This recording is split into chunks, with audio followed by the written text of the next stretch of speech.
Vamos lá, nós temos pessoas especiais aqui. Essas pessoas especiais estão sentadas em cada uma dessas cadeiras aí, ok? Você é especial.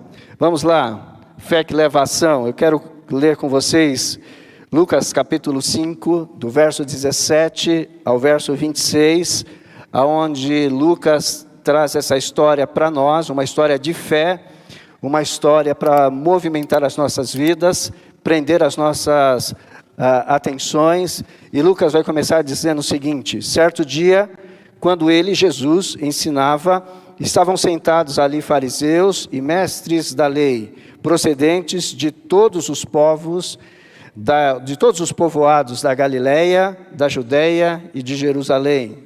E o poder do Senhor estava com ele para curar os doentes. Lucas faz um destaque aqui.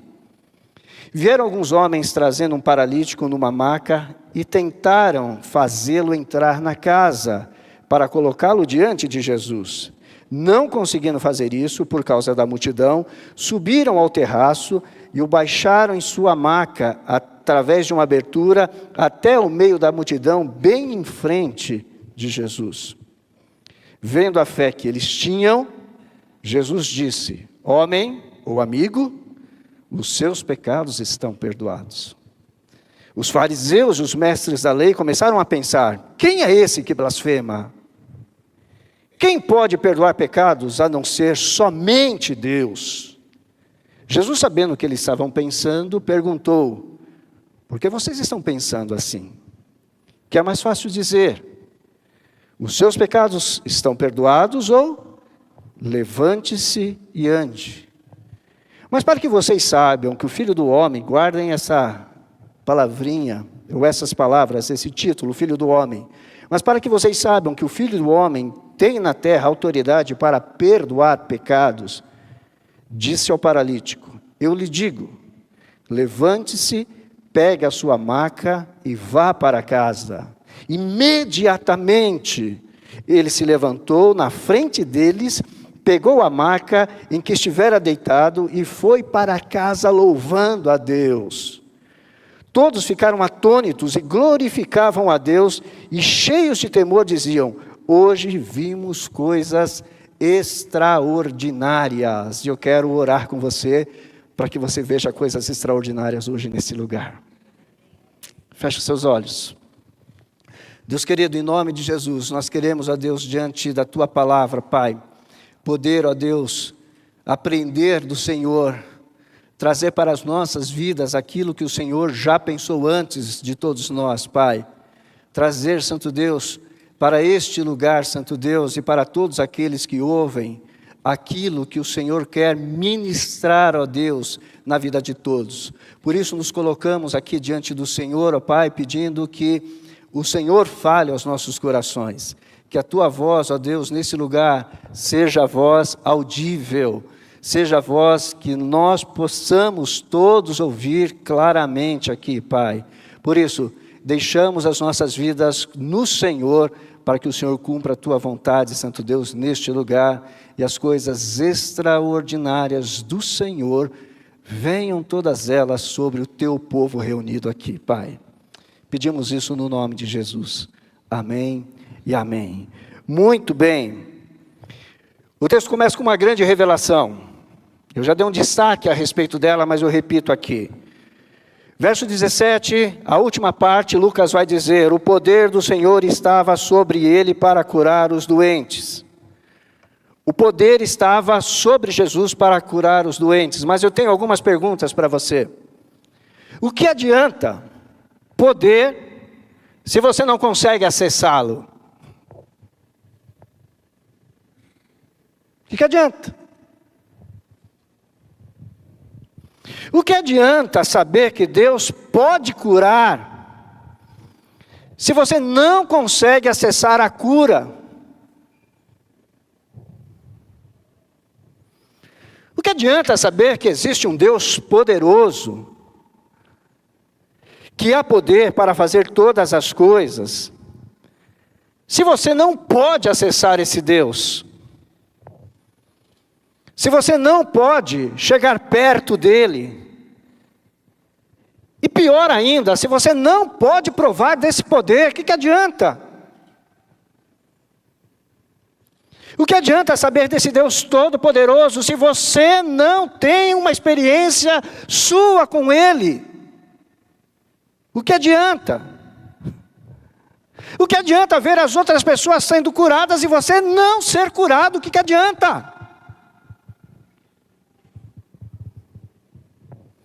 Talvez você seja a pessoa hoje aqui, presente neste auditório, ou está nos ouvindo pela internet, pelo YouTube, que está extremamente frustrada porque não pode acessar o poder de Deus. E você não vê o seu problema resolvido e ponto final. O que adianta?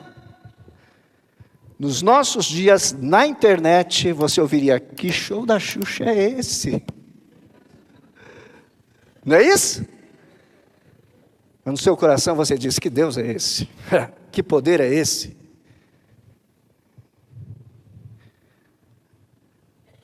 E se essas curas e esses milagres que você tem visto por aí não forem curas?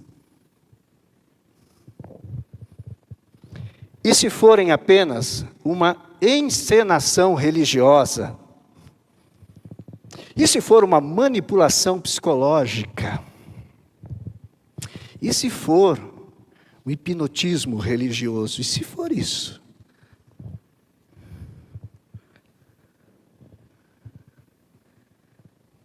Lucas vai dizer: o poder do Senhor, e aí alguns estudiosos dizem que esse Senhor é Deus, e outros dizem que esse Senhor é Jesus, não importa, a Trindade está presente.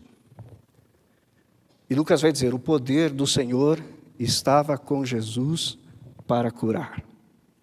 Para curar. Lucas nos dá essa pista, nos direcionando para olhar para Jesus e olharmos para Deus. Ele sabia que naquele grupo ali que estava escutando Jesus, haviam ali algumas pessoas tremendamente especialistas nas coisas de Deus. Por isso que ele escreve isso. Esses especialistas, estavam lá para ver Jesus, que arrastava multidões atrás dele. Bom, aquela casa estava cheia. Diz o texto que uma multidão estava lá. As multidões dessa época são bem diferentes das multidões de hoje. Há 2 semanas, o cantor norte-americano Bruno Mars tem levado multidões ao seu show aqui em São Paulo. Um dos dias, fila de 9 horas para poder entrar no estádio e ver. O Bruno Mars, sem dúvida nenhuma, é um fenômeno. Agora deixa eu dizer uma coisa: Jesus era o fenômeno da sua época. Jesus era o fenômeno da sua época. Ele atraía todo tipo de pessoa, aqueles que lhe eram favoráveis e aqueles que eram os mais severos críticos.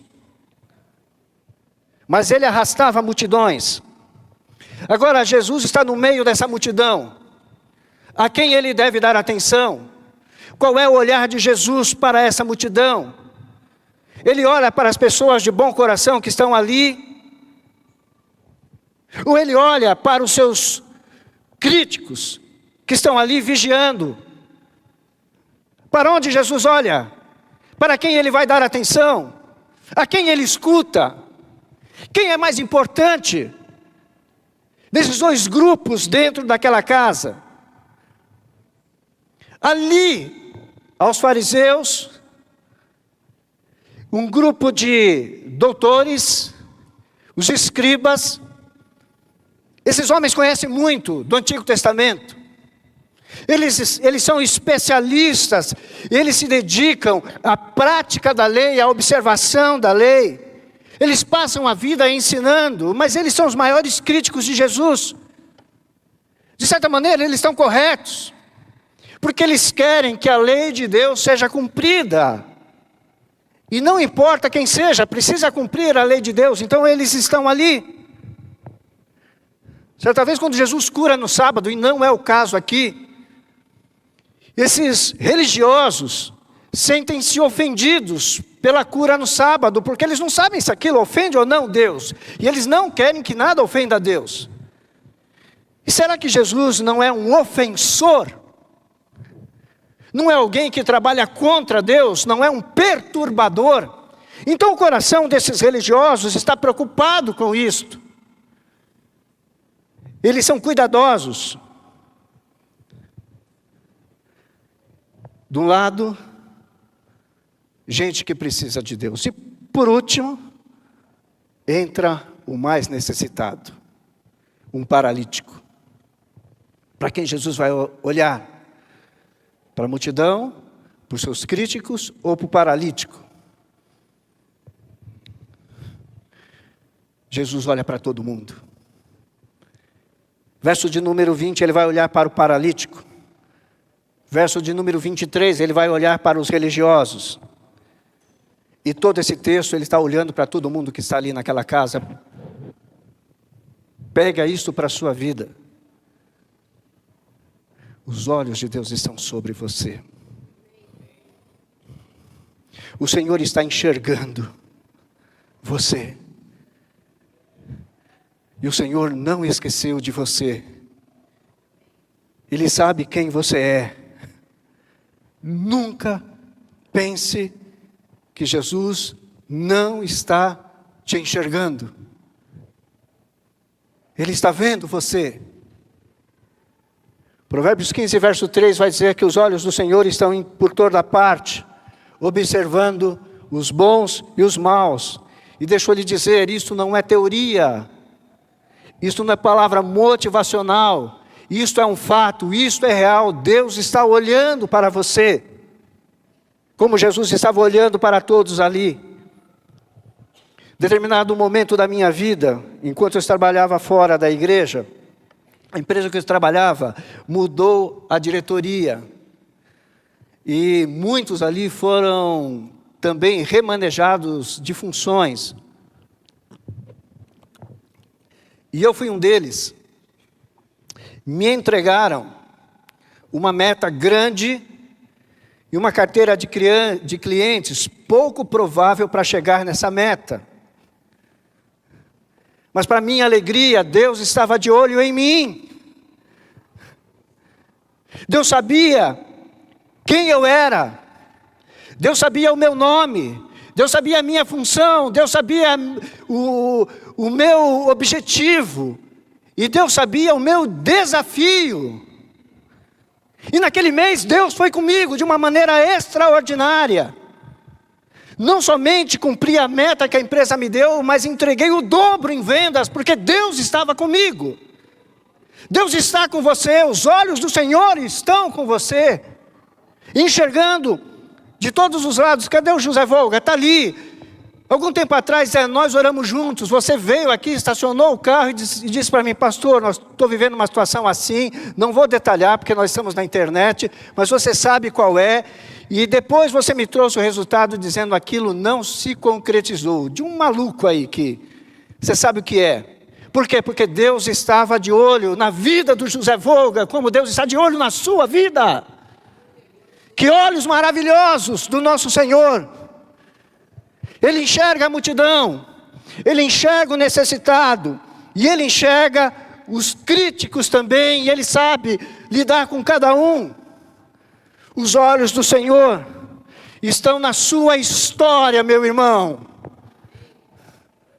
Estão em você. Os olhos de Deus não se fecham. Os olhos de Deus conhecem os nossos corações hoje à noite neste lugar. Os olhos de Deus hoje à noite são justiça para alguns casos. Os olhos de Deus hoje à noite são amparo para aquele que se sente desamparado. Os olhos de Deus nesse lugar são para pessoas necessitadas, e não importa qual necessidade.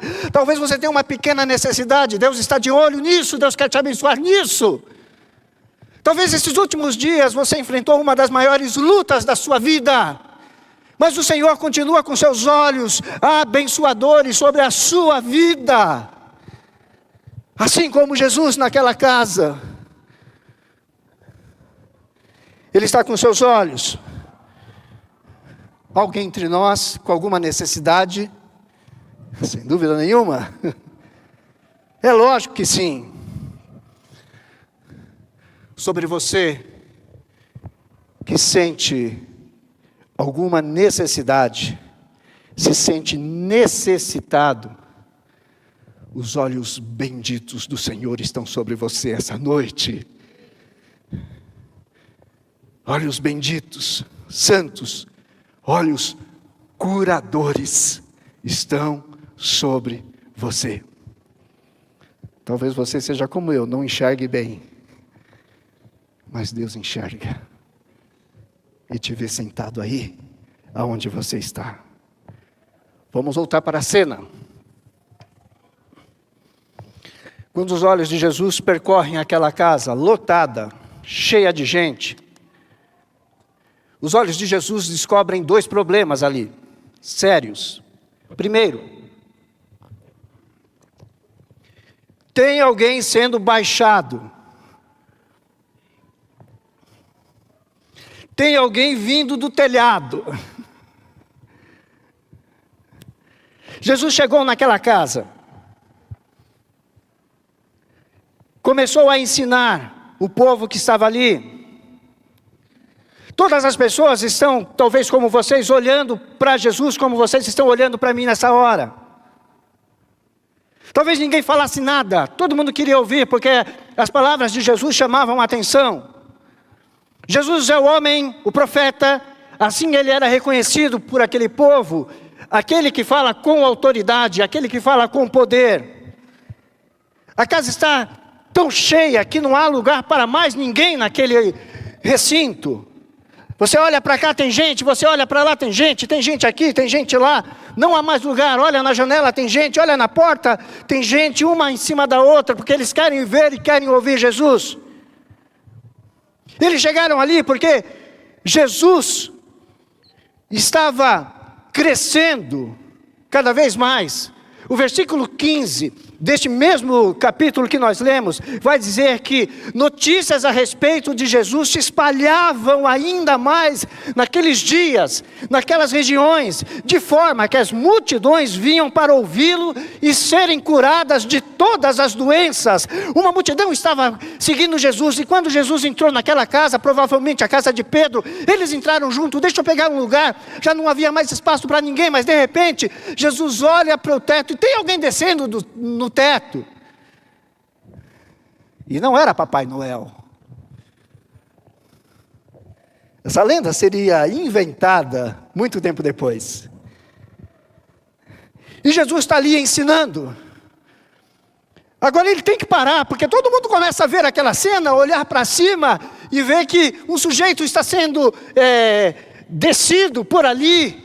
E todo mundo começa, e talvez quando ele chega perto do chão, as pessoas ajudam a tirá-lo dali, e ele não consegue se movimentar. Jesus olha, talvez nesse momento Jesus ainda continuasse sentado, uma suposição, mas Jesus olha, esse homem não consegue ficar em pé, e ele não está ali para ouvir os ensinamentos de Jesus, ele tem uma grande necessidade, ele está ali por causa disso. Jesus precisa resolver esse primeiro problema. As pessoas estão de olho nele. O que ele vai fazer? Mas Jesus tem um segundo problema dentro daquela casa. Aos críticos, os religiosos, fariseus e escribas, doutores da lei, eles estão ali porque eles precisam vigiar Jesus. No começo do texto, Lucas disse que eles vieram da Judeia, aliás, da Galileia, da Judeia e de Jerusalém. Só que Jerusalém fica dentro da Judeia. Por que Lucas fala isso? Porque Lucas está destacando a importância desses líderes religiosos estarem naquele lugar. Jerusalém era conhecido e reconhecido como local do templo do Senhor, onde estavam os doutores da lei, os fariseus, e eles saíram de um lugar muito distante para vigiar Jesus, para ver Jesus. E Jesus conhece o coração deles, e Jesus sabe que eles são críticos, e Jesus sabe que eles são um problema. O que Jesus deve fazer? Como ele vai resolver isso?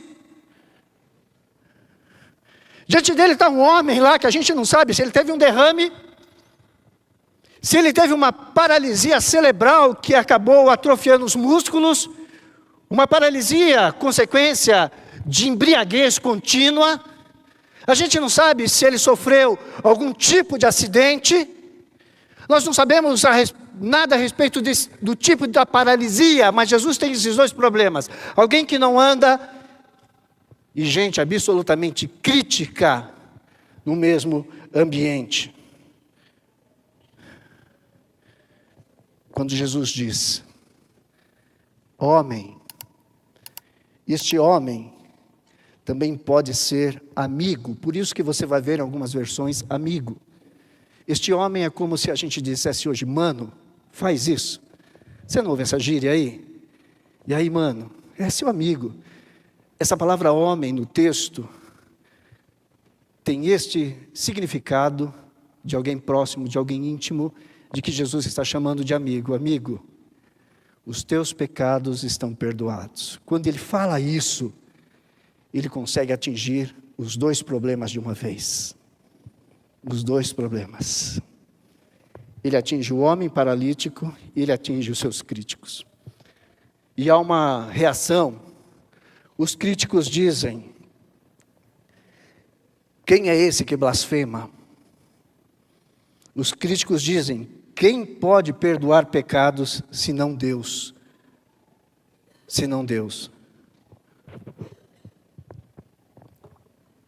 O texto vai dizer que eles estão pensando nisso. É possível que eles estivessem cochichando muito baixinho, ou pensando de verdade, mas o Senhor Jesus Cristo, nosso Deus, Ele conhece os pensamentos. Imediatamente Jesus percebe que aquele ambiente é um ambiente muito hostil. Tem gente que não está entendendo nada. Não somente não está entendendo, como vai criar problemas. Ele sabe disso. Jesus olha para cima, vê 4 homens naquele telhado, descendo um doente. Jesus embaixo olha para sua frente e tem lá o paralítico. E Jesus olha para o outro lado e tem os críticos, tentando pegá-los. Críticos com os corações endurecidos. Então ele abre a sua boca e diz, homem, os seus pecados estão perdoados. É nesse momento que os corações dos religiosos se inflamam e dizem, ele está blasfemando porque ele está afirmando que é Deus. Então Jesus olha para eles e diz, por que vocês estão pensando assim? E Jesus lança uma pergunta para eles, o que é mais fácil, o que é mais fácil dizer? Homem, os seus pecados estão perdoados ou levante-se e ande? O que é mais fácil? A resposta é que nenhuma das duas perguntas era mais fácil. Se disséssemos, mais fácil é dizer levante-se e ande-se, isso é só Deus que pode fazer. Não é poder humano que faz isso. Só Deus pode fazer. Se dissermos, então, a pergunta mais fácil, os seus pecados estão perdoados? Não, só Deus pode fazer isso. As duas opções levam a uma única resposta. Só Deus poderia fazer as duas coisas. E isso confunde a cabeça desses religiosos. Agora, deixa eu tentar mostrar para vocês como esses religiosos estavam vendo. Deixa eu pegar 3 pessoas aqui como exemplo, pode ser? Se eu escolher você, você não vai ficar bravo? Diz sim se você vai ficar bravo. Obrigado, não deu tempo. Né? Fabião, você não pode perdoar o mal que o irmão Renato fez para Catarine. Você não pode perdoar. Irmão Renato, você é o único que pode perdoar algum mal que a Catarine fez para você. Então, o que os fariseus estavam dizendo: só podem ser perdoados os pecados daqueles que fizeram mal para Deus e não para este homem aí. Só que quando Jesus diz: perdoados estão os seus pecados, Jesus diz: eu sou Deus. E mais do que isso, Jesus está dando uma lição muito importante para nós. Todas as vezes que nós erramos, é a Ele que nós temos ofendido.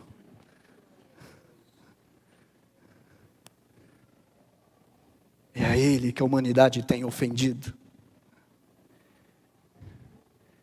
É a Ele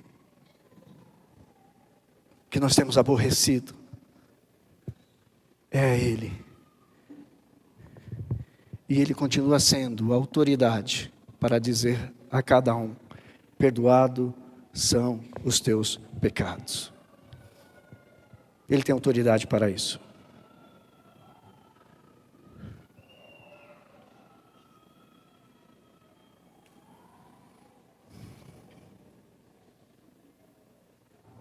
Finalizando, Jesus continua e diz o seguinte: mas para que vocês saibam que o Filho do Homem tem na terra autoridade para perdoar pecados, ele vai dizer ao paralítico: eu lhe digo, levante-se, pegue a sua maca e vá para casa. Imediatamente, diz o texto, imediatamente, ao ouvir a voz de Jesus, aquele paralítico se torna ex-paralítico, se levanta na frente de todos ali, verso 25, pega a sua maca, na qual ele esteve deitado por muito tempo, e vai para casa louvando a Deus. E diz que naquele ambiente todos ficaram atônitos, espantados. Jesus tirou aqueles homens e mulheres daquele lugar do sério. Eles ficaram abismados. E eles também glorificaram a Deus, diz o verso 26. E eles, cheios então de temor, diziam: hoje vimos coisas extraordinárias. Glórias a Deus por isso. Agora percebam como Jesus nos trata. Ao pecador, Jesus deu perdão. Ao pecador perdoado, Ele dá restauração daquilo que fora quebrado. Aos religiosos que não acreditavam, Deus mostrou o seu poder diante dos seus olhos. Agora entenda, venha comigo para dentro dessa cena. Se você estivesse naquela casa, Jesus olharia para você e você entenderia que Ele entende a sua rejeição. Que Ele entende o seu sofrimento. Que Ele entende a sua decepção. Que Ele entende quando você se acha a pessoa mais sem sorte desse mundo. Ele entende todos os desastres que já aconteceram na sua vida e que te trazem uma marca, uma ferida. Ele entende de tudo isto. Quando Ele olha para você, Ele entende a dor que só você pode sentir. E Ele entende muito mais. Deixa eu ilustrar isso para você nesse final. Joseph Turner é o autor deste quadro. No século XIX, esse pintor inglês convidou um amigo para que fosse a seu estúdio. E quando esse amigo chegou ao estúdio de Joseph, ele se deparou com um quadro, e possivelmente seja este quadro aqui. E não havia câmera 4K, não havia nenhuma tecnologia como nós temos hoje, não havia. E esse amigo olhou para o quadro, olhou para Joseph e disse o seguinte: é maravilhoso. É realista. Como é que você fez isso? Então Joseph começa a contar. Eu fui para a costa da Holanda. Eu contratei um pescador para me levar na próxima tempestade que aconteceria. E eu entrei naquele barco. Enquanto nós íamos para o centro da tempestade, eu pedi ao pescador que me amarrasse ao mastro do barco. E quando chegamos no centro da tempestade, eu comecei a sentir o vento, os raios, a chuva. E eram muito fortes. A tempestade rugia. E eu estava ali amarrado naquele mastro. A fúria do mar batia. E às vezes eu desejava estar lá dentro do barco, mesmo que as ondas batessem contra o barco. Mas eu não podia. Eu estava lá amarrado. As ondas, o vento sopravam sobre mim. Eu não podia sair daquele lugar. Eu não apenas via a tempestade gigantesca, furiosa, mas eu senti essa tempestade. O vento, a tempestade, bateu tão forte sobre mim que eu me tornei a tempestade junto com ela. Já não dava mais para saber quem era eu preso naquele mastro ou quem era a tempestade. Depois dessa terrível experiência, eu vim para o meu estúdio e eu pintei isso. O que isso tem a ver com Jesus e o que isso tem a ver com a sua fé, o que isso tem a ver com a palavra de hoje. Deixa eu reforçar isso para o seu coração. Jesus entende todas as tempestades da sua vida de hoje. Ele entende. Deixa eu repetir assim, falando mais alto. Ele entende todas as tempestades do dia de hoje na sua vida.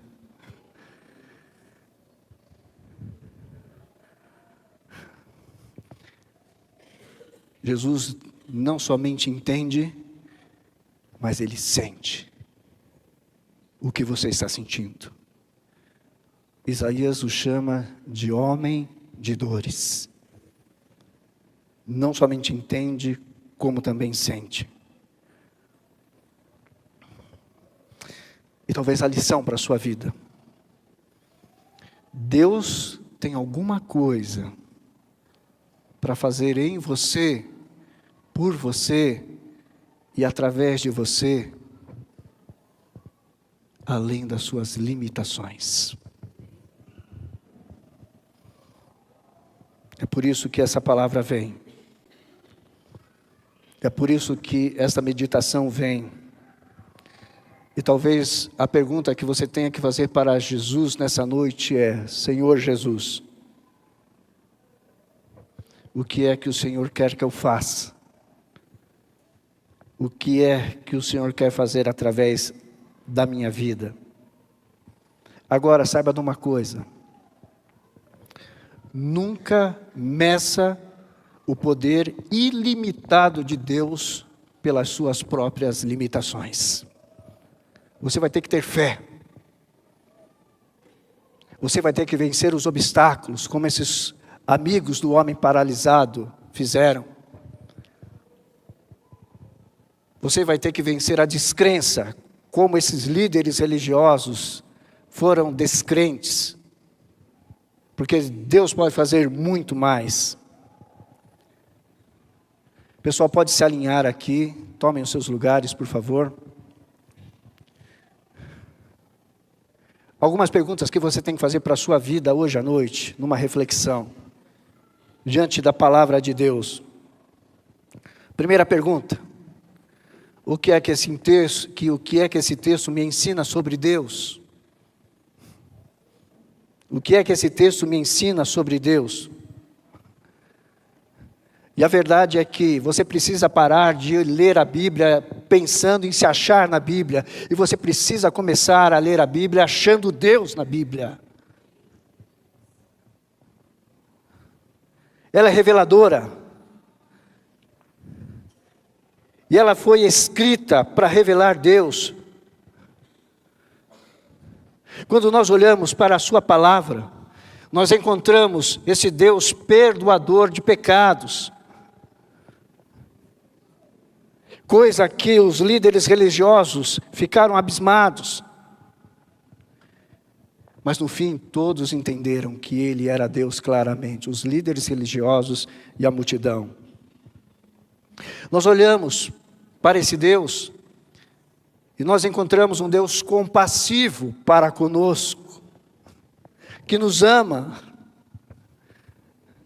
Ama aqueles que feriram e ama aqueles que foram feridos. Amam aqueles que foram feridos pela vida e amam aqueles que foram feridos por algum pecado. Por isso esse homem foi perdoado. E é esse Deus que nós encontramos. E preste atenção, Jesus não deixou o homem em pecado e também não o deixou paralisado. Uma obra completa na vida deste homem. E Jesus também quer nos curar de todas as maneiras, de todos os jeitos. E você aprende isso a respeito de Deus. E saiba mais uma coisa: Deus honra todo aquele que tem fé. Por isso esse paralítico sai da casa andando, levando a sua maca e glorificando a Deus. É isso que se aprende sobre Deus nesse texto. Bom, o que esse texto me ensina sobre esta humanidade pecadora? Esse texto mostra que nós temos uma necessidade da bênção de Jesus nas nossas vidas, não só física, mas principalmente, ou em primeiro lugar, com prioridade, a cura espiritual. Precisamos ser perdoados pelos nossos pecados, pelas nossas falhas. Aqueles religiosos endureceram o coração. Os amigos e o paralítico acreditaram e viram a glória do Senhor na vida deles. Os amigos foram recompensados pela fé ao verem o seu amigo andando. O paralítico foi recompensado diretamente pela bênção do perdão do pecado e pela bênção da restauração da sua saúde. É isso que esse texto ensina a homens pecadores. Jesus cura as nossas vidas. E talvez os nossos problemas, não de todo mundo, mas talvez de algumas pessoas, e aí é individual, não seja nada disso que você está pensando. É tão somente um problema espiritual.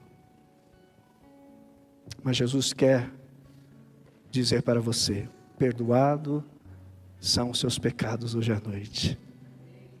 Pega a sua maca e sai cantando. Há lugar na casa. Sai cantando. O que esse texto ensina sobre Jesus Cristo, que você pode confiar nele, porque ele é Deus Todo-Poderoso, cujos olhos estão em você. Lembram-se que eu falei para vocês gravarem Filho do Homem, essa expressão? Porque essa é uma expressão que nós encontramos em Daniel capítulo 7. Quando Daniel vai dizer: na minha visão à noite vi alguém semelhante ao Filho do Homem. Se refere a Jesus, vindo dos céus em nuvem. Ele se aproximou do ancião e foi conduzido à sua presença. A ele foram dados autoridade, glória e reino. A ele foram dados todos os povos, todas as nações, homens de todas as línguas o adoraram. Ele é o nosso Deus. Ele é o nosso Deus. E Daniel diz: o seu domínio é um domínio eterno e não se acabará. E o seu reino jamais será destruído. Aleluia! E os olhos deles estão em nós. E a voz dele está para nós, para nos curar nessa noite. Das pequenas ou das grandes paralisias. É isso que nós vemos e aprendemos de Jesus Cristo. Mas o que, você pode perguntar, o que Deus quer que eu saiba com tudo isto? É que o poder e a graça de Jesus estão presentes neste lugar para todos aqueles que quiserem acessar isto. Estão disponíveis a todos aqueles que se chegam para Jesus, como aquele paralítico chegou à presença dele. A graça, a misericórdia, a cura, a restauração, e a graça e poder de Jesus nesse lugar, nessa noite, eu creio nisso.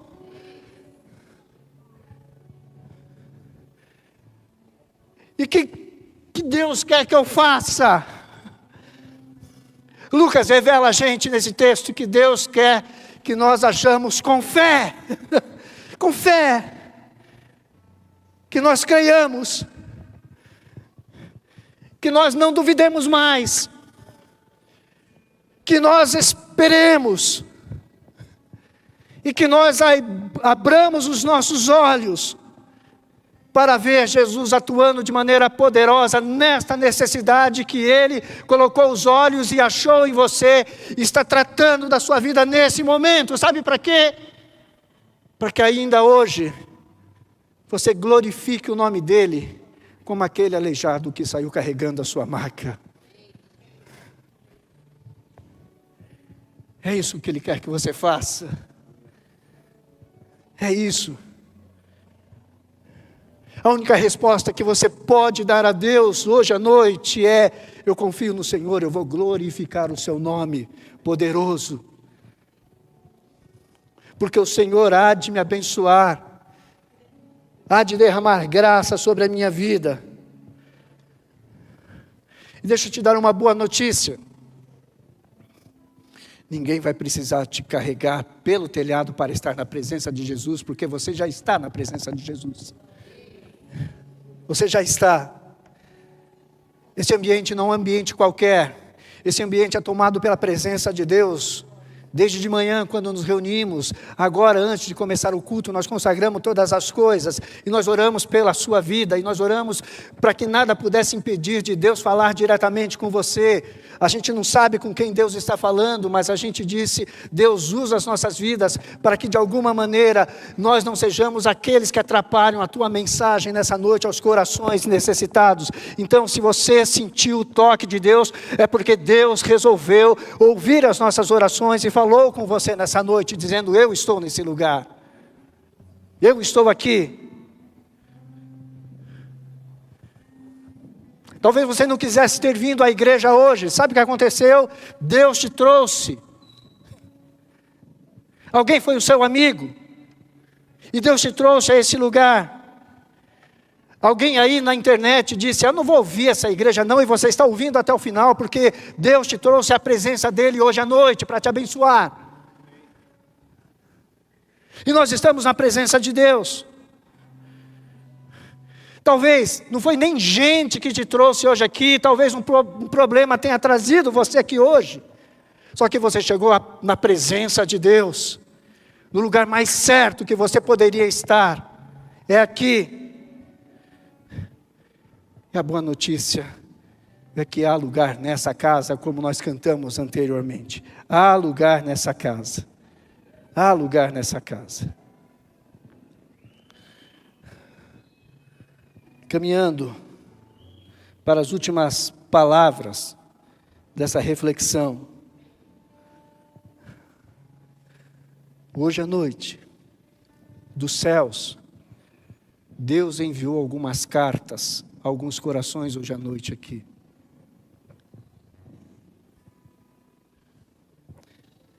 Cartas com mensagens diretas e específicas para você.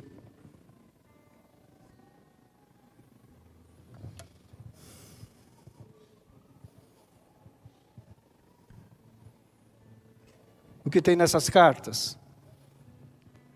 Palavras que Deus trouxe de restaurações, palavras de encorajamento, palavras de ânimo,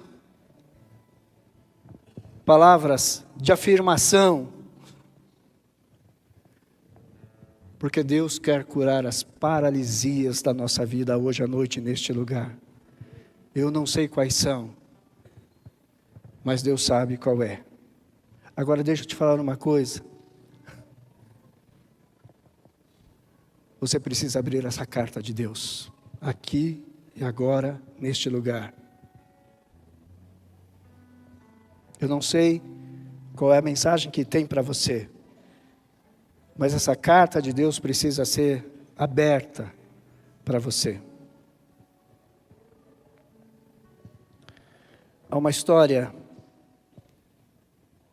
de uma poetisa chamada Elizabeth, século XIX. E esta mulher teve uma vida muito difícil, sendo levada à semi-invalidez na vida dela. Ela tinha um pai tirano. Ela começou a namorar um jovem. Em 1846 ela se casa com esse jovem, mas se casa escondido dos pais, de tão difíceis que eram seus pais. Ela e seu marido vão para a Itália, vivem na Itália até morrerem. Mas uma coisa Elizabeth fazia. Praticamente toda semana ela escrevia uma carta para os seus pais. Você já imaginou isso? Passados 10 anos, ela recebe uma caixa do correio. Ela abre a caixa. Estavam lá todas as cartas que ela havia enviado aos seus pais. E não havia nenhuma das cartas abertas. Os seus pais não abriram nenhuma das cartas. E perderam a possibilidade de um reencontro, de um relacionamento restaurador, de uma nova oportunidade com as suas filhas. Minha pergunta a você hoje à noite é: você vai deixar a carta de Deus fechada? Hoje você vai abrir e vai dizer: Senhor, eu recebo a sua mensagem, que restaurará a minha vida, que guiará a minha vida, que afirmará a minha vida, porque o Senhor conhece o quão quebrado eu estou, o quão paralisado eu estou, o quão sofrido eu estou, o quão duvidoso eu estou, o quão sem fé eu estou, o quão injustiçado eu me sinto, o quanto doente eu estou me sentindo. Deixa eu te dizer, abra a carta na casa de Deus hoje à noite. Tem restauração para a sua vida, para a sua necessidade. Em nome de Jesus. Nós vamos cantar uma música que fala sobre fé agora. E se você hoje à noite está abrindo essa carta para a sua vida, você vai dizer: eu abro na fé de que Deus me conhece, Deus sabe a minha necessidade, e Ele vai dizer para mim: os seus pecados estão perdoados, toma o seu problema, bota debaixo do seu braço e vai embora glorificando, porque eu já curei a sua paralisia. Enquanto cantamos, se você é alguém que hoje à noite abriu a carta de Deus e vai receber de Deus a palavra de milagre, você pode vir à frente enquanto a gente canta. Vamos cantar?